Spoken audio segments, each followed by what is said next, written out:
Well, welcome so much. I want to go ahead and get started so that we have plenty of time to get to the main event of SciPol Scholars Day.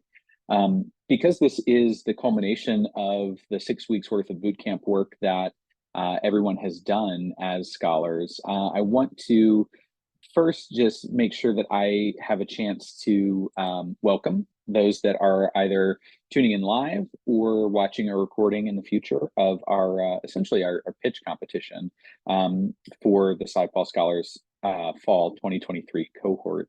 Um, I have mostly been familiar with the SciPol Scholars program through attending SciPol Scholars Day from the first few months of joining NSPN. That was one of my first introductions into our programming, and it's always been a really exciting opportunity to see the culmination of everybody's work. And over the past 6 weeks, being able to have a front row seat to what these scholars have accomplished in a very brief amount of time, both in terms of absorbing a great deal of information while also working on independent writing as well as group pitches. It's genuinely some of the most impressive work that I've seen happen in a learning professional development setting. And so kudos to our scholars and our cohort for fall 2023. It's been such a pleasure to be able to be on this journey on this side of it and help lead you all through this program. And you can see why it is such a cornerstone of the programming that we offer at NSPN. And so really, this isn't quite a graduation. This is a celebration of a different sort where we really get to hear your ideas. And so, there aren't really opportunities for speeches, but I did want to make that point that I'm very proud and impressed of the work that's been done over the past several weeks. And, I'm very excited to see what you all do with your next step of the program, which is the residency. So with that, we are going to jump right into our pitches. We've done different things with SciPol Scholars Day in the past and have had guest speakers come in and talk about residencies. We've had a lot of that through our bootcamp experience and the speakers that we've had. And so tonight, I really want to highlight your work and what you've worked on and your pitches. And so here's how things will go. We have our order, which I shared with you all earlier. And so we'll go through that. I have a form that I will share with everybody that's on the call. So scholars as well as our guests will have the opportunity. And it's a completely open-ended form. Rather than have sort of guest judges to offer you that direct feedback right afterwards, I thought it would be interesting to allow everybody that's on the call today for each group to be able to share whatever notes and ideas are coming to their mind. So it might be questions, it might be things that really stood out about the pitch that is really exciting, or really any kind of like things that come to mind while listening to the other groups here today. And so I'll drop that link in the chat. It is in the order that our pitches are going in. So you'll see that group 4 is at the very top because they're starting us off today. And what I would recommend is just keeping that open in another tab, and we'll pause after each pitch to allow folks to kind of jot down their thoughts. And then at the very end, once all the groups have gone, you can submit that and I'll collect all that feedback and share it with those groups afterwards, so that there's a learning component even to this sort of share out celebration. And so invite you all to share your thoughts and ideas and feedback with each of the other groups. At the very end, once all the groups have gone, I'll also share out a voting form to really just pick your favorite. There's no awards, there's no prizes, anything like that. Just a chance to kind of like celebrate those that everybody on the call today got really excited about a pitch for. So just kind of an opportunity to celebrate those pitches that really resonated with folks that are on the call tonight. So that's the flow of how tonight will go. Any questions from anybody before we jump in with group 4, who'll be our first pitch presentation tonight? Let me grab this link and throw this in chat.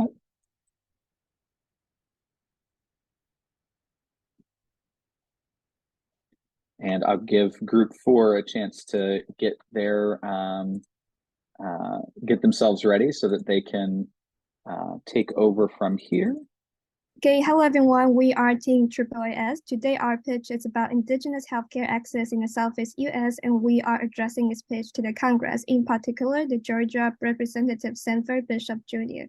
So personally, throughout my life journey, I have many close friends and loved ones who identify themselves as Indigenous in the U.S. and around the world.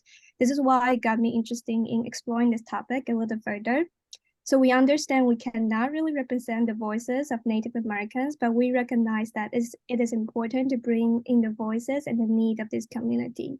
We are particularly making this request to Representative Bishop because of his strong record of securing funding for health and research, his role on House Appropriation Committee, and the representation of Indigenous people among his constituents. So in general, the Indigenous people in the United States have disproportionately poor health outcomes due to historical health disparities. According to CDC, these poor health outcomes includes 11 years less of life expectancy than white Americans and higher death rates in many preventable illnesses, such as the ones listed here. The Indian Health Service, or the IHS, is an agency within the Department of Health and Human Services and is responsible for providing federal health services to American Indians and Alaskan Natives.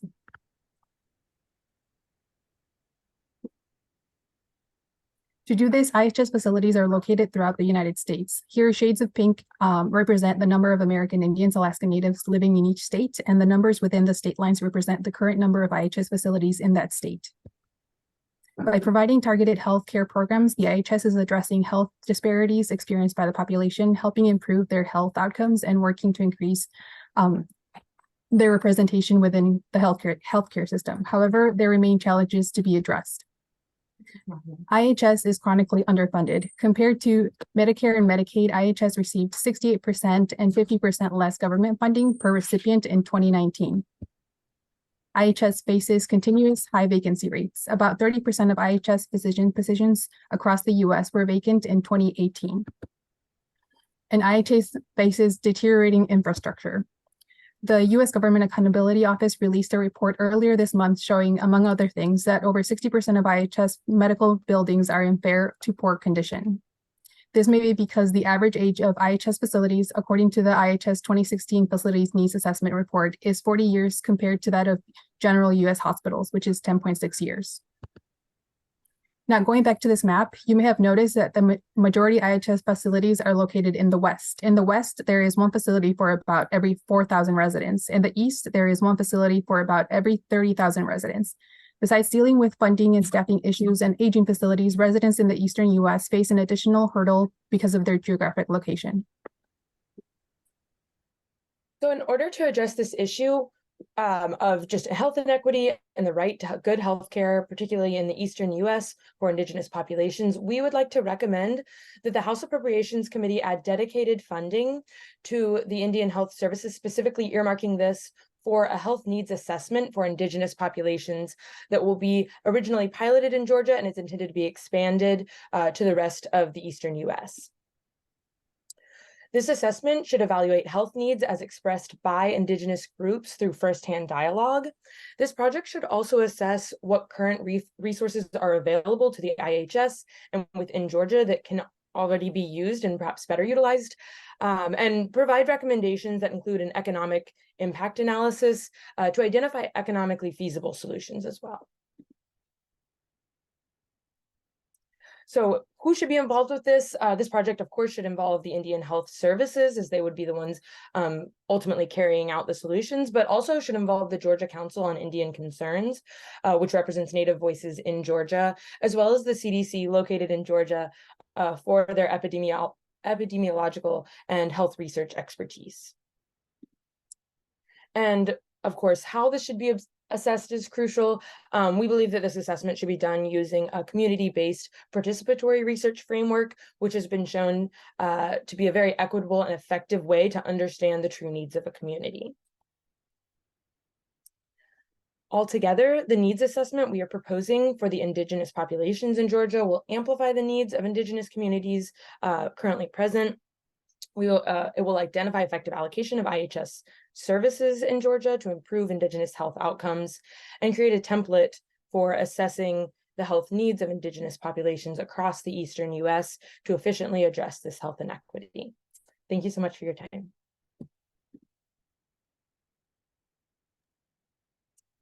Excellent. We'll throw our appreciation in the chat, or spirit fingers for those that are on camera, if you want to do it that way.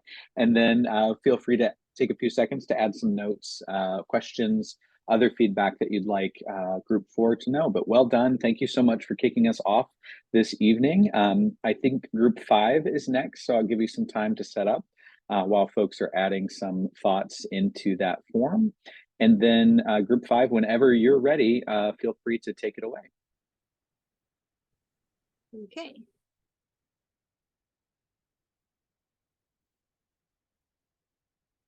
Can you see my screen? Okay. Yes. So, do you know that over 85% of mental health counselors are white? Shocking, right? I wonder why it was so hard for me to find a counselor that looks like me. Hi, everyone. My name is Jocelyn, and my group is Ryan and Laura, and we are 3 graduate students interested in mental health disparities. And this is because there is an alarming increase in the challenge that Americans are facing on mental health. And this is especially important among the minority communities due to the lack of mental health resources. Our policy pitch targets Senator Alex Padilla of California. He has been a strong advocate for eliminating barriers of mental health among minority communities, especially the Latino community. His family is from Mexico, and he's openly talked about his personal life on mental health. Historically, the minority populations have been the most affected due to the lack of mental health resources. And this doesn't seem to be improving at all. In fact, the economic burden of mental health related debts, it's more than $200 billion. If these communities have access to mental health resources, not only the economic burden would decrease, but also more importantly, these debts would be prevented. And so the costs of reduced access to mental health care and treatment are also a reinforcing feedback loop. Lack of diverse representation within the healthcare workforce and resulting lack of access to culturally inclusive treatment can lead to increased incidences of future mental health crises, which in turn can lead to prolonged negative mental and physical health outcomes. These negative outcomes can cause further disruptions to people's lives in varied ways, such as through unemployment or becoming unhoused, which can then even further increase the likelihood of more need for mental health treatment.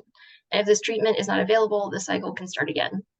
Our policy recommendation works to disrupt this feedback loop by creating a more robust and diverse mental health care workforce.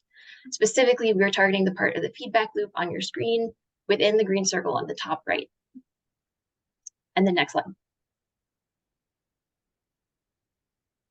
So we want to recognize that there are some relatively new efforts at the federal level, such as through the CDC and the creation of the Congressional Mental Health Caucus to improve mental health care services and access. But the policies and actions resulting from these bodies largely rely on outreach and culturally responsive language and other avenues which do not work to fundamentally rectify the discordance between patient and provider demographics and background. And so we propose creating a more diverse mental health care workforce in order to improve patient outcomes and experiences by fundamentally rectifying that issue. And next slide. Our recommendation is that Congress appropriates funding to enhance the Health Resources and Services Administration's Bureau of Health workforce. This would allow the enactment of levers to both grow and diversify the mental health care workforce through a twofold approach that we're proposing. The first is to enhance the behavioral health workforce education and training program with a focus on targeted community awards that are open to a range of applicants, from nonprofits and small businesses to tribal authorities, local governments, and established academic centers, that better accounts for the varying providers of mental health care that more commonly exist outside of these traditional healthcare centers and systems. This would also be promoted through the HRSA's already established health professional shortage designation and medically underserved populations to match providers with these needs. Secondly, would be the initiation of a mental care to the people partnership program. This would be in conjunction with the NIH through the National Institute of Minority Health and Health Disparities and the National Institute of Mental Health. This program would be modeled after the Department of Energy's Office of Energy Justice and Equity's Energy to the People program and the integral mission that both of these would have to fully engage the workforce meeting modern challenges, be it reliable and accessible energy systems or meeting healthcare needs. Next slide. The vast majority of this country believes that we are in the midst of a mental health crisis of significant proportion. We have opportunities to help match care providers with areas of need, expand the overall workforce to meet this nation's need more broadly, and bridge the gap to reduce these negative disparities. Thank you for your time, and we're here to answer any questions.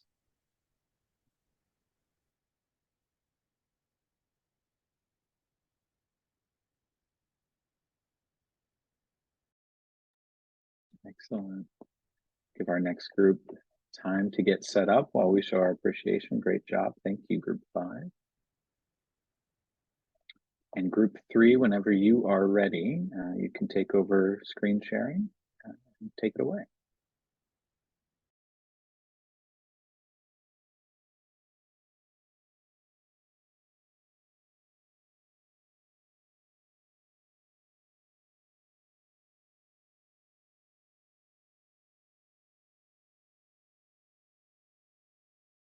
All right. Hi, everyone. My name is Carson Hartledge, and I'm an MD PhD student at the University of Cincinnati. I'm Madison, and I'm a PhD candidate at the University of Kentucky. Hey guys, sorry, I can't figure out how to make this my full screen, and also be able to talk. So, sorry. My name is Lindsay. I am a PhD candidate at Vanderbilt. And we are here today to talk about maternal health in this country, and we're going to be targeting our pitch towards, to Senator Bernie Sanders and Bill Cassidy, who are the co-chairs on the Senate Committee on Health, Education, Labor, and Pension. And we are suggesting to address this maternal health crisis that we incorporate a maternal health category into the National Health Service Corps and increase funding to this organization. We feel that the suggestion in particular is timely and urgent, given that there are over 1,000 counties categorized as maternal health care deserts in the United States. The majority of these counties are rural, and as a consequence, these rural areas have almost 2 times the maternal mortality rate of urban areas. This problem is further compounded by healthcare disparities among Black and Indigenous communities that result in even higher maternal mortality for these populations. This is something that's particularly salient to me as a resident of Tennessee, because we have one of the highest maternal mortality rates in the country at 62.4 deaths per 100,000 live births in 2021. To put this stat into context, this is higher than the rate of non-self-inflicted active duty military deaths during the same year. This should be alarming to all of us, and it isn't just Tennessee. The United States currently has the highest maternal mortality rate of all industrialized nations and is one of the 2 countries that had a significant increase in maternal mortality since 2000. So to address these problems, we propose using an already existing and successful program, the National Health Service Corps. The NHSC fills a vital gap in more than 1,000 maternal care deserts for more than 2 million women already. The program provides funding for scholarships and student loan repayment to incentivize healthcare providers to work in areas with healthcare provider shortages. However, funding for all categories is set to run out at the end of the 2023 fiscal year, increasing the urgency of this issue. The good news is that there's already a bill in committee in the US Senate concerning NHSC funding brought forward by Senators Dick Durbin and Marco Rubio, Senate Bill 862, that already has bipartisan support. This bill extends and increases funding to the National Health Service Corps to $625 million, and almost double from 2023, all the way up to $825 million in 2026. We support the passage of this bill, but also want to modify it to add a maternal health category in collaboration with the HRSA, the Health Resources Services Administration, Maternal and Child Health Bureau, to direct more of these NHSC-sponsored providers to rural maternal health care deserts. And these suggestions aren't just things that we came up with. They've actually been tested and previously proven to work, as 86% of NHSC clinicians who completed their service between 2012 and 2020 are actually still serving at their NHSC site. And so this would provide an increased maternal health care workforce that would likely be retained for over 10 years, helping to really address the maternal health crisis and really in these areas that need it the most. So by separating maternal health into its own category as part of the NHSC, it would focus more on maternal health care in this country, because we're really at this critical point in being able to provide health care to some of these most vulnerable populations. And in this prioritization of maternal health care, this would help to reduce both infant and maternal mortality, and to create a better healthcare system for everyone. So we think that our suggestions of incorporating this maternal healthcare category and increasing the overall funding to the National Health Service Corps could be really, really impactful in directly reducing these maternal care deserts and reducing the maternal mortality rate in the US. Thank you.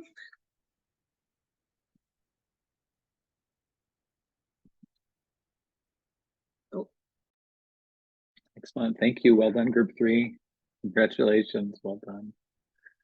Give you some time to add any notes to our feedback form, our questions for Group 3, while Group 1 is getting prepped and ready to go. And then whenever you're ready, Group 1, you can take it away. So hi everyone, we're Group 3, and our names are Noon Panaga, Rohini Gwyn, and Priyanka Hishma. So we're Team PRN. Not only are these our initials, but they're also a medical abbreviation for the Latin phrase pro re nita, which translates to as the situation demands, which is what, after our pitch, focus on identifying the main contributor to the growing problem of maternal mortality. We're an interdisciplinary team with expertise in comparative cultures and politics, biomedical science, and medical practice, and we are excited to be presenting our pitch to you all today. Our intended audience would be the Federal Communications Commission, or the FCC. And we just like to mention Rohini is not here today. She's currently mid-air on a flight, so we will do our best to cover her slides. To start off, we'd like to share the World Health Organization's definition for maternal mortality, which is defined as the annual number of female deaths from any cause related or aggravated by pregnancy or its management, excluding accidental or incidental causes, during pregnancy and childbirth, crucially within 42 days of the end of pregnancy. It should be noted that this definition from the World Health Organization includes abortion-related deaths. However, in the United States, these deaths are counted separately and not tallied in the maternal mortality rate.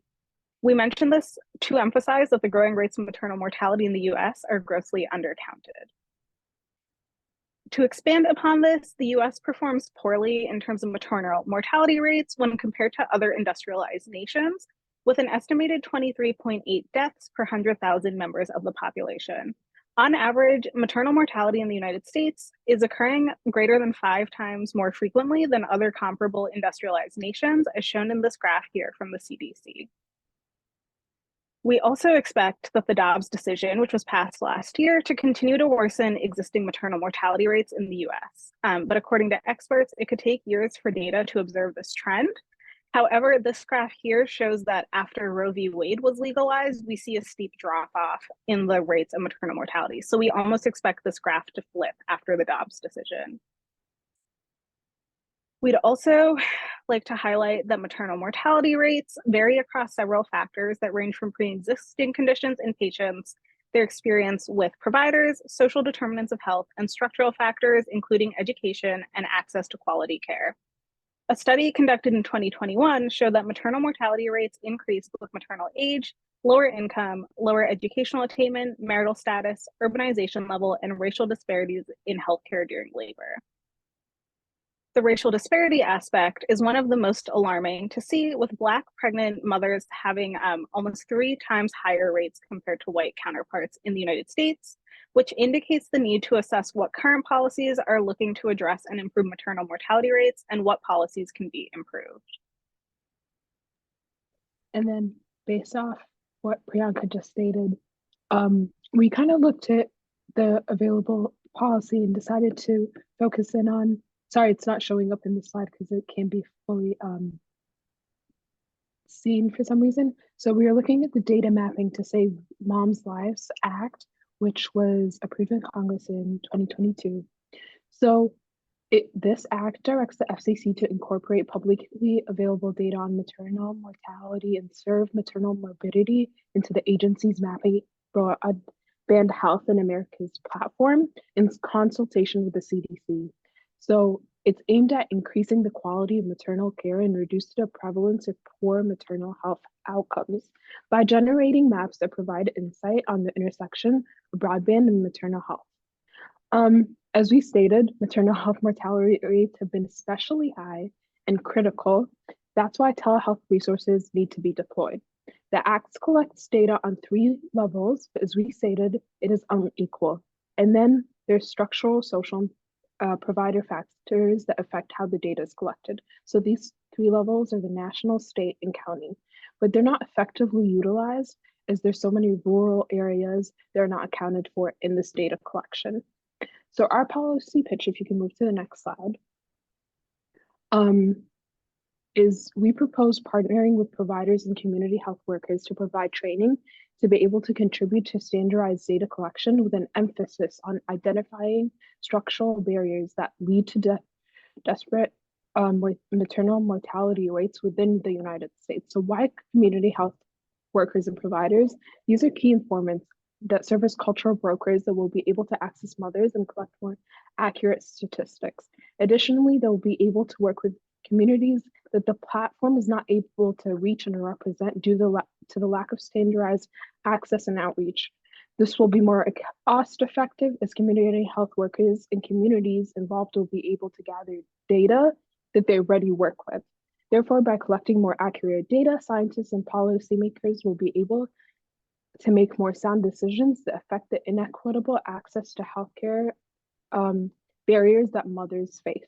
If we improve our understanding of structural barriers that contribute to maternal mortality rates, we can suggest future health policies that address these barriers to decrease maternal mortality within the US and improve the health outcomes for those of reproductive age. Thank you so much for listening to our pitch. Thank you. Well done. Show our appreciation for group 1 and give our final group, group 2, a chance to collect themselves and get ready to share whenever they are ready to go. So we would like to round out the maternal mortality pitches with one of our own. I will say it's interesting that all of the groups talked about different things despite a common problem. So that's just an interesting thing to note. But yes, so our pitch title is A Comprehensive Bipartisan Policy Solution for Reducing Maternal Mortality. And it's addressed to Representative Kathy McMorris Rogers, who is the chair of the House Energy and Commerce Committee. Representative McMorris Rogers, the escalating problem of maternal mortality in the United States persists without signs of improvement. Each month of inaction signifies a conscious choice to deprive a group of children of their mothers, replacing hope with grief, loss, and guilt. As such, bipartisan support of legislation addressing maternal mortality is crucial. We ask that as a woman, mother, and chairwoman of the House Energy and Commerce Committee, you propose an amended version of the recently introduced Community Access, Resources, and Empowerment for Moms Act, also known as the Care for Moms Act, to foster bipartisan support and protect our current and future mothers. Maternal mortality encompasses pregnancy-related deaths, such as complications and pregnancy-associated deaths, including mental health conditions experienced both during pregnancy and up to 1 year postpartum. Shockingly, the US ranks last in maternal mortality ratio, outpacing all other developed nations. And the annual loss of life is substantial. There are 32.9 deaths per every 100,000 live births, with over 3 million births occurring every year. Many factors increase the risk of maternal mortality, suggesting the need for a comprehensive approach. Additionally, maternal mortality has detrimental economic costs, with conservative estimates totaling maternal morbidity costs for U.S. births in 2019 to be a whopping $32.3 billion. Despite these alarming statistics, hope is not yet lost. The good news is that 84% of maternal deaths are thought to be preventable. With so many preventable deaths, alongside the widespread health, economic, and emotional impacts of maternal mortality, action is both imperative and feasible. The Care for Moms Act was introduced in the House in September 2023. Regrettably, the bill is partisan, with sponsorship by only 32 House Democrats. The bill outlines federal efforts to address maternal mortality from various angles, including but not limited to provision of grants for state and rural-specific programs, expansion of Medicaid and CHIP, establishment of training programs in implicit bias and race sensitivity, implementation of a doula workforce program, and preparation of comprehensive reports by HHS. And between 2019 and 2020, nearly 20 bills were introduced to address maternal mortality, of which more than half were partisan. And only one bipartisan bill passed the House, but did not receive a vote in the Senate. So it's evident that Congress is amenable to legislation to address maternal mortality, but has been unable to come to consensus and successfully pass legislation. We believe that the Care for Moms Act contains critical and comprehensive provisions to address rising maternal mortality. We commend the approach as described in the bill as valuable and effective, but recognize that a comprehensive bill that is dead on arrival is equivalent to no policy solution at all.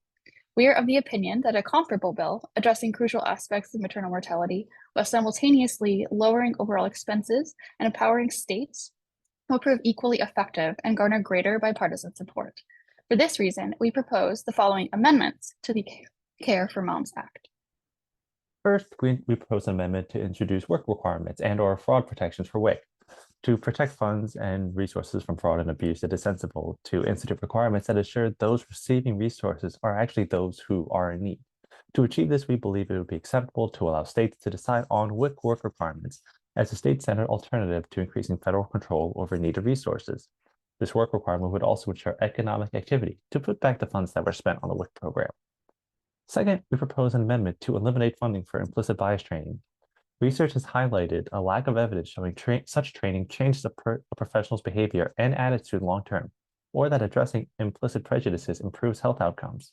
In light of this evidence, we believe that cutting $5 million would be allocated for implicit bias training for funding will not adversely affect maternal health outcomes. Third, we propose an amendment to appropriate funds for doula workforce expansion at the state level with state-specific grant funding. Studies demonstrate doula care reduces perinatal spending and improves health outcomes. Women who are supported by a doula experience less complications. The comprehensive economic and health benefits of doula care are astounding and worthwhile. Thoughtfully designed programs and implementation can be authorized by individual states to reduce the cost burden of the bill, thereby aligning with a more fiscally and federally conservative approach.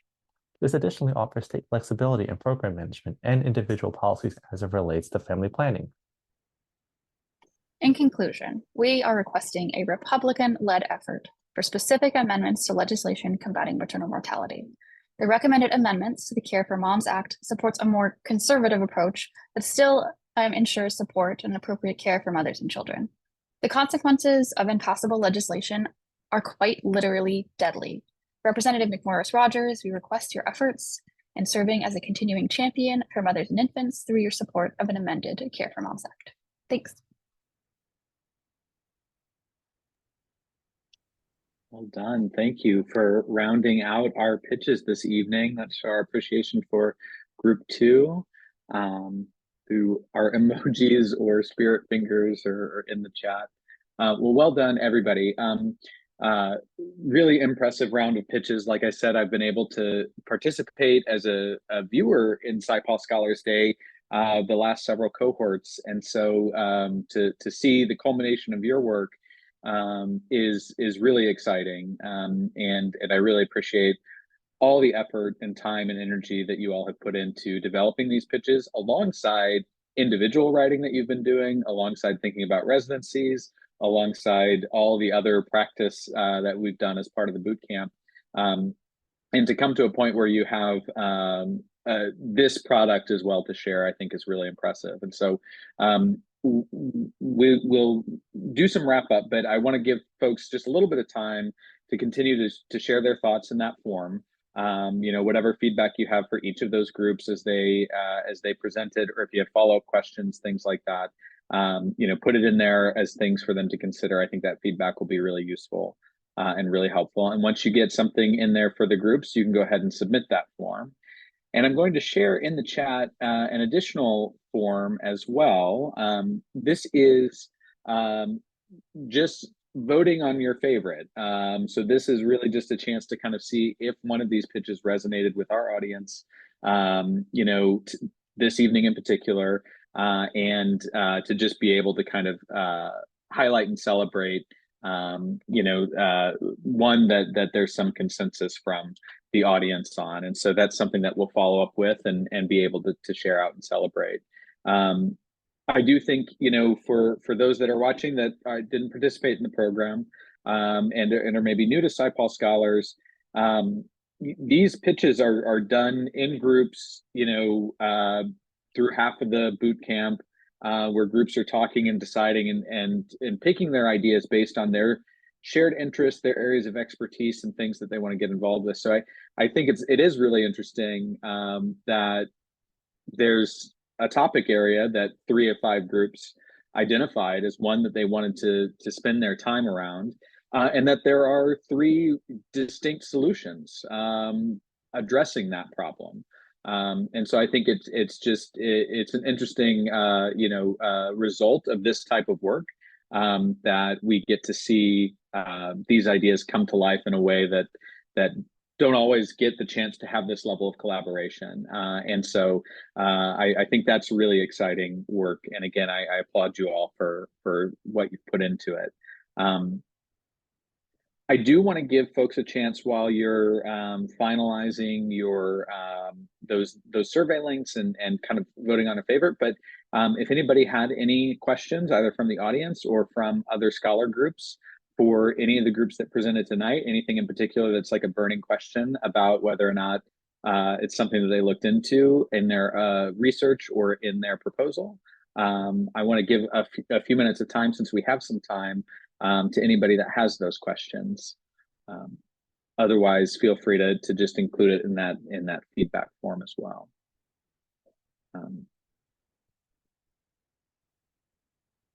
Great. Yeah, go ahead, Anna. I really enjoyed all of the talks. I specifically had a question for the data mapping group. I thought that was a really neat and innovative solution. I was just curious, I know you mentioned, abortion-related deaths aren't necessarily counted in US counts right now. And so I don't know with the current model, like if there's anything kind of to be done about that, but I would just imagine that generally there would be an issue reporting anything like that in states, especially, if you're kind of dispersing that power to the community partners, which I think, again, is a really great idea. But I was just curious if you guys had any thoughts or, any ways that you would maybe recommend overcoming that so that you would avoid underreporting in those areas. Yeah, that's a great question, Anna. So prior to this act being passed in 2022, it was up to local counties and states how they wanted to define maternal mortality. So you can imagine there's a lot of conflicting information or lack of standardized data collection. And really every committee, they're often called perinatal collaborative committees, where you could volunteer for your city's PNQ. And then you would go through health records and determine whether or not it was considered maternal mortality. And this was only up to 42 days after a pregnancy. So when this, the Data Mapping to Save Moms' Lives Act was passed, that was really a push for a more standardized federal data collection. However, like at a federal level, you're not really reaching the state and local level. So that's why we had on our amendment to include community health workers who could be trained. Everyone kind of gets like a standardized list of what qualifies as maternal mortality. And we would recommend that abortion care, like any maternal mortality post-abortion care as well, would be included. And we're hoping that that would help us get a better understanding of the federal landscape and also determine what disparities are present in different parts of the country to address structural barriers and eventually call for better policies. Thanks, that's cool. That's great. Thank you for that question. Any other questions for any of the groups tonight?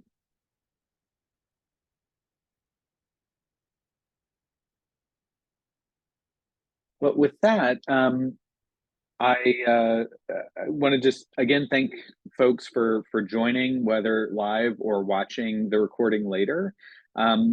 I do want to invite the scholars to stick around and just kind of have a quick moment to debrief and breathe a little bit together, since this is our sort of last chance to meet as a group. Thank you to everybody for your pitches tonight. Thank you for the work that you put into it. Really well done. It was a pleasure seeing your work lead to this point, and I'm really excited to read the other materials that you've prepared and submitted as part of the bootcamp. There's a lot of really great work there. And so thank you to those that came to support and watch and listen to these pitches and offer some feedback. It's really beneficial, and it's one of the reasons why we like to have this be a public-facing sort of culmination of a program, because there is so much work that goes into it, and there's a lot to celebrate. So my scholars can stick around, everybody else can sign off, and I'll stop the recording, and we will go from there.